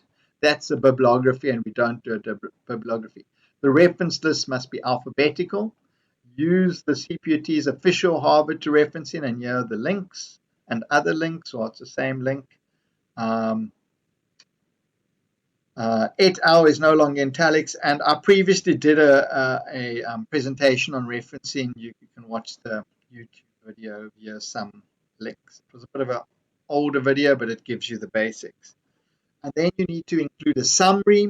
Lastly, in, I would say, 250 words rather than 300, because when you cut and paste your summary onto HTC Digital, when you submit your proposal after ethics, they are going to limit you to 250. And you need to include a summary of your problem statement, your aims, your methodology, your ethical considerations, your significance of your study. No new content should be provided, and generally there are no textual references in your summary. So no in-text referencing in the summary. Yeah, and that is in a nutshell, what I've covered. I mean, I could show you examples of proposals, but I'm sure you've all seen that, so I won't do that. Are there any questions that you might have? It is a lot to take in, but it's just a very quick overview of everything. And as I'll just show you again quickly, that if we just show that I've given you an overview, but if you, which I showed at the beginning of the presentation for new students, so I've given you an overview of these topics, but then here's in-depth research problem, title, objectives, literature review, Mendeley, referencing, conceptual. There are full workshops covering the research paradigm, another workshops on research method, another on research method. So I've just given you a quick overview of everything, but for greater depth of the proposal elements, you can then look at the subsequent workshops for new students that are, which you all probably have. Yeah, so that's all from my side. If there's no questions, I will upload this video and the PowerPoints and everything on Blackboard. And as I said, if you are not registered yet or you don't have access to Blackboard, you can email me and I'll send you the PowerPoint presentations. And once I've uploaded the presentation on YouTube, then I can send you the YouTube link. So, yeah, thank you very much for attending. Hopefully you got something out of the presentation. And yeah, good luck with your studies. Thank you, Professor Duffy. Thank you so much, Prof. Have a good evening, everyone. Everyone, Thanks, colleagues. enjoy the long Thank you. weekend. Goodbye. Thank you, Thank Prof. you. Bye. Thanks, Prof. Thank you, colleagues. Thanks.